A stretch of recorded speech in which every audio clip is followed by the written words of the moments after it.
each group of you a different era of history to research. And the question is, what impact did your era have on the modern world? So Sarah, your group has the ancient Greeks. Ravi, you've got the Romans. And Danny's group gets, yes, a bit of a challenge for you. You get the Middle Ages. Some even call it the Dark Ages. Boring. See how you get on. Yes, miss. So, Serene, yes, you get the Renaissance.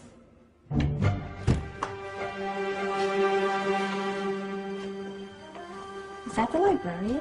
I guess so. How are the Dark Ages going to have anything to do with us? Excuse me. Sorry to bother you. What do you want? We need to find out what impact the Dark Ages had on the modern world. Never was a period of history so poorly named. Don't touch. It's priceless. And I suppose someone's been filling your head with the usual nonsense, eh? 1,000 wasted years. A black hole in history, am I right? Yeah, sort of. You see, it's always the same. You assume it was all mud, disease, death and destruction, with marauding mobs of barbarians ripping down the good of former civilizations, burning and plundering as they went, nothing of any worth invented either, eh? Oh, no. Go on, Beofrey. Sorry to bother you. Come on, it's probably not worth it. Everyone knows that the Greeks and Romans invented everything anyway. Oh, did they now? And you're sure about that, are you? You know, I might just have something for you. You seem to be up to the task. I suppose I could... Follow me. I've got just the book for you.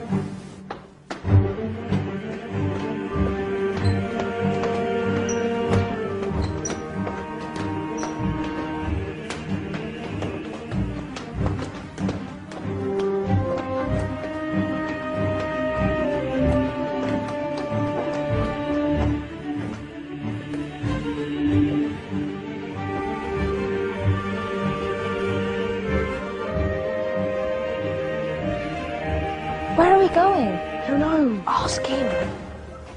Excuse me, where are we going? From darkness into light, my young friend. From ocean onto land, there are things you should know. Oh, yes, indeed. Yes, indeed.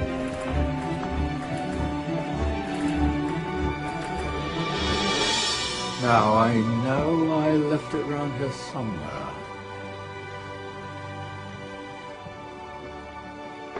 Ah, here it is. Now,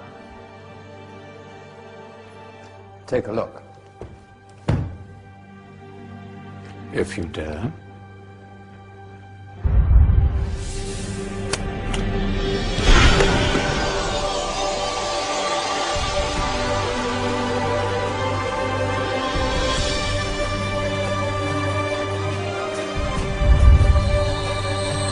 What's going on? Welcome to the Dark Ages, or as it should be known, the Golden Ages. Who are you? I am Al-Jazari, engineer and ingenious inventor. I thought you said this was the Dark Ages.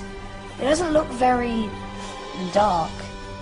That's because it's all a matter of perspective, my soon-to-be illuminated friend.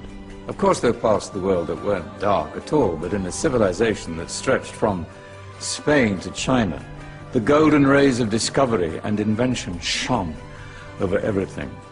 What civilization? The Muslim civilization, my young friend. Through scholars and scientists of various faiths, some of the most important discoveries known to man were made at this time. Discoveries that drew on knowledge of the ancients, but have more connections with your modern world than you could possibly ever imagine. Like what? Well, all sorts of things. I've got to get a picture of this. I knew it was a good idea. Who are you? Allow me to introduce Ibn al-Haytham, a great scientist whose ideas led to the invention of the camera. You invented the camera. I laid the foundations for modern cameras by explaining how our eyes work. I found a way of projecting an image onto another surface through a small hole in a dark room, later called camera obscura. Think of all the things that evolved from this discovery.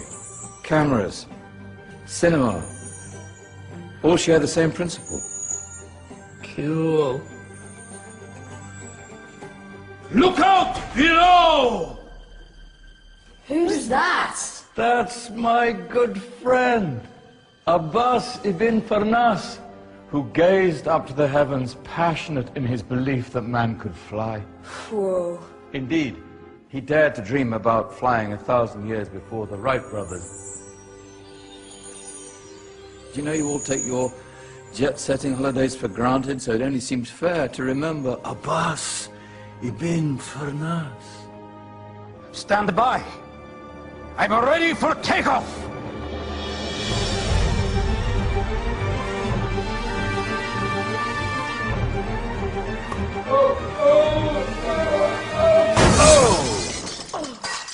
You did forget one thing, though.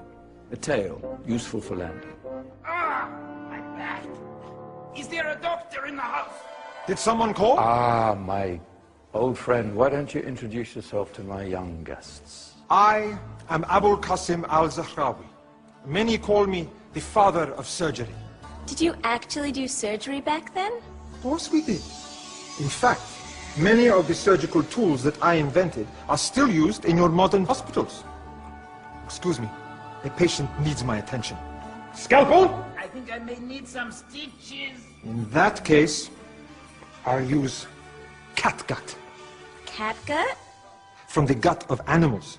Perfect for stitching up internal wounds. Your surgeons are still using it today. Sorry, mustache.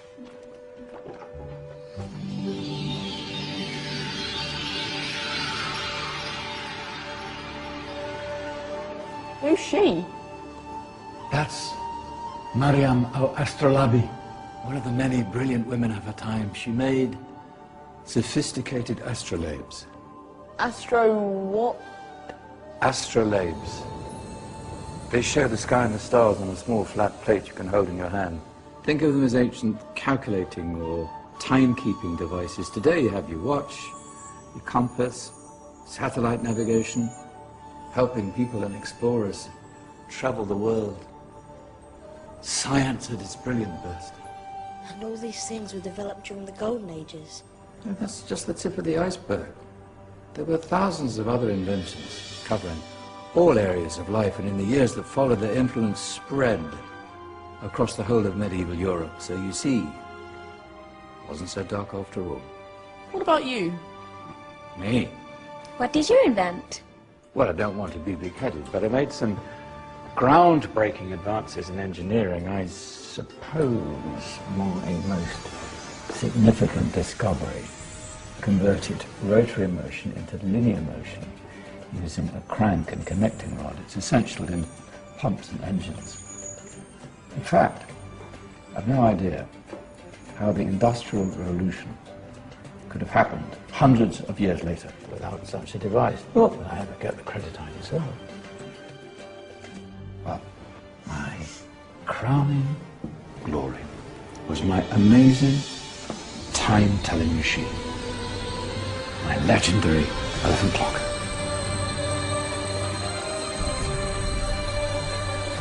It's a clock. Yes.